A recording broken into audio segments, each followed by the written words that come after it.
Have you ever noticed that within the Star Wars franchise, after Empire, most second installments sucked or at least were a mess? This is getting out of hand. Now there are two of them. They would fall victim to sucky dialogue, I don't like sand.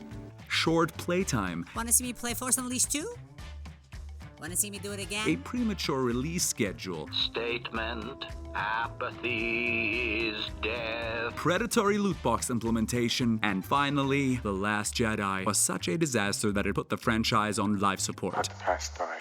Kill it, if you have to. But this is 2023, and surely people will have learned from their mistakes, right? Well, first of all, Don't call me Shirley. and secondly, no.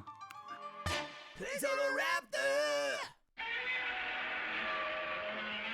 So, to get the technical aspect out of the way, I did not play Jedi Survivor on PC, but on PlayStation. Hence, I was not overrun by rampant game-breaking bugs. I did, however, have my fair share of performance crashes and graphic glitches, and at least in that regard, if you were to put it up against its direct competition, things just don't look too favorable. I have a bad feeling about this. But Jedi Survivor, when running, is actually pretty tight. Though they did not necessarily reinforce and troubleshoot Fallen Order's existing framework, they managed to beautifully build on top of it to create a bigger, more colorful adventure that ends up being a way more personal one to boot. Shrouded in a lot of fluff, Survivor might actually contain the pieces of one of the most engaging, thought-out Star Wars stories out there, with a few fun and sad twists and turns and a visible effort to lend dimension to both the supporting cast but also the antagonists. Special shout out to Ravis and his voice actor. Jedi. Why did you activate the array? It's been many years since I last took the life of a Jedi. Why did you activate the... I heard you.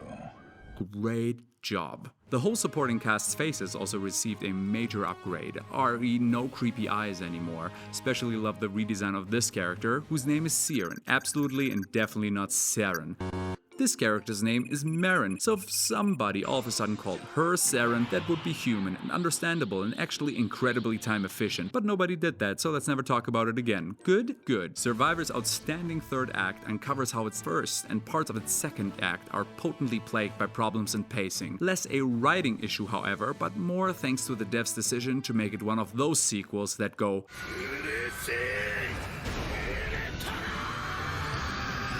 meaning instead of the more focused linear experience of a Fallen Order, we of course have to explore not one but multiple open worlds where we fight some, but mostly jump from one environmental climbing puzzle to the next, which is where I personally find my biggest issue with the Jedi series as a whole. Guys, you want me to feel like a Jedi, right?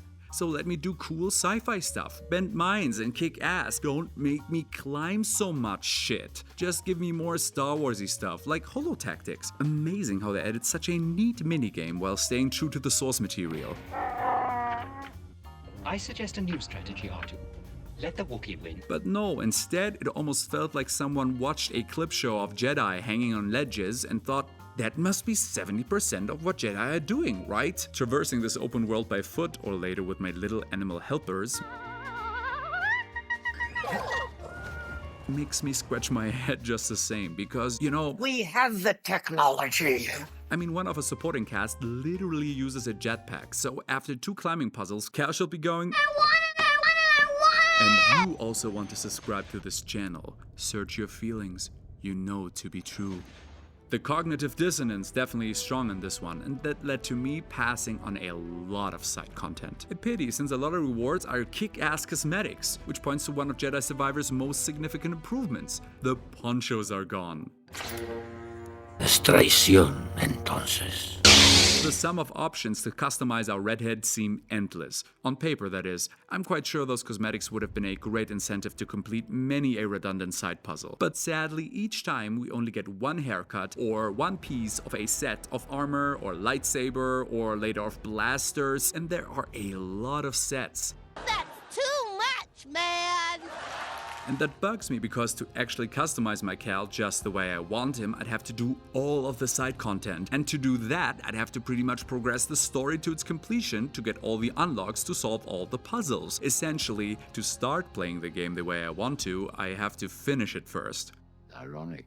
This results in customization, which definitely is one of Survivor's big selling points, not being as satisfying or rewarding as intended. Respawn Entertainment would have done themselves a huge favor rewarding the player with whole sets instead of 1/5 of a set. But Raptor, actually, there wouldn't be enough rewards for all the puzzles. Of course, because there are too many puzzles. There's too much game in this game. Make it less game, then it would be a better game. Then I would probably feel motivated to play the New Game Plus mode, which I won't start now because I haven't collected enough collectibles and cosmetics to feel it would be worth it. And I think I would actually love to replay Jedi Survivor at some point because there's a lot of engaging stuff there. The new stances are pretty cool, even though you can only access 2 of them at the same time and can't properly level up all of them. Also, I would love to play it once the game is, not broken anymore. And yeah, I'm sure you can list a lot of good reasons in the comments, please, why EA is the worst company in the world, because they are stealing the world's water supplies, building weapons of mass destruction, and I don't know, put a booger in your grandma's oatmeal. But let me tell you one thing.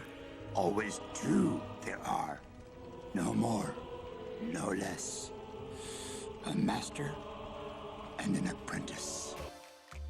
Thanks for watching, guys. Next there will be a bit of Zelda and other videos that might be shocking to you. So if you want to return like a Jedi, better like, comment and subscribe like one. And may the algorithm be with you. Always.